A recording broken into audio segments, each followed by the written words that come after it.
Hi guys. Okay, so the most important thing about this lamb that I'm gonna cut it up. Look at this beautiful, beautiful piece. It's semi-boneless. The most important thing is to have a very, very sharp knife. What I did, I used Matt's father's Grandpa Walt's sharpening stone, and I sharpened up my knives. I have extra knives just in case I will need them. So you are basically cutting up smaller pieces here and then taking them over here, cutting them lengthwise, then turning your pieces around like that, lining them up.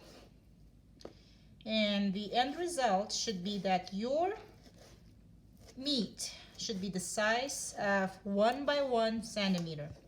So what we're doing here is the meat has to be cut up. No minced meat. The meat has to be the size of 1 by 1 centimeter. Just like that. It could be, sometimes it's not perfect, but the whole point is you're not mincing your meat, you're cutting it. It's very important to know for that people don't understand that. They say, well, what's the point? I can buy ground beef, ground lamb, whatever, and make my Manty and samsa.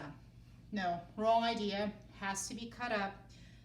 There's no food processor has to be involved. You have to cut it up by hands. With onions though, it's okay to cut up onions in the blender. You can use your hands, which I did. That's fine. Or you can use the blender. The most important thing is also the flour, the dough. So we are making 2 dishes. I have 4 cups of flour here and 4 cups of flour there.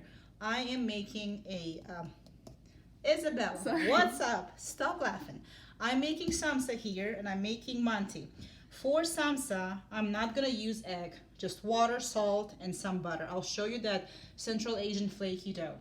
For Manty, I'm gonna use water, salt, and the egg, and that has to be done this way because I'm gonna use a steamer to steam my Manty, and the egg holds up the texture. So my next steps is to finish cutting this meat by hand. I have the onions for Manty. I will have to dice these and fry them up a little bit and make them ready for samsa. It's the difference between Manty and samsa. Samsa is a flaky, baked goodness of a dough. With Manty, you have steamed dumplings and the dough just like in any dumpling. So I'm gonna prep this all. I'm also gonna cut the squash in smaller pieces. And tonight, because I'm a working mom, I'm prepping everything. Tomorrow, I'm combining what I prepped and cooking it.